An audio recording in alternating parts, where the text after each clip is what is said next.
Assalamu alaikum достор. Сатуга бүгүн ушул 2 жаштагы кыргыз жылкы чыгат. Өспүрүм. Жашы 2де достор. Теги кыргыз жылкы экен.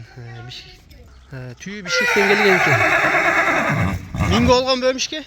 Миңге болгонбу? Миңге боло эле экен. Бою достор 1,52 см экен. Азыр бир аз жамгыр болуп атат. Болушунча тартып бергенге аракет кыла берели. Boyu 1,52 см, 2 жаш экен, кыргыз жылкы. Миң болботтур. Кайтара бериң. Дареге аксы да достор карагашкан. Номерлерди достор ар дайым Кудай астына жазып калтырабыз. Азыр баазын да сурап берейин. Баазын айтып коюң өмүшкө. 140 миңге. Кеми барбы? Бар. 140 миң кеми бар экен. Номерлер калтырабыз. Кийин сурап чала бересиңер. Байланыштарды, Кыргызстанчы доставкалар бар. Комшу өлкөлөргө ал жактары сүйлөшөсүңөр достор. Бүгүнкү сатуудагы өспүрүм мына ушул карабашка болду. Кыска нуска маалыматын айттык. Кем болот десиз, ал жагын сүйлөшөсүңөр.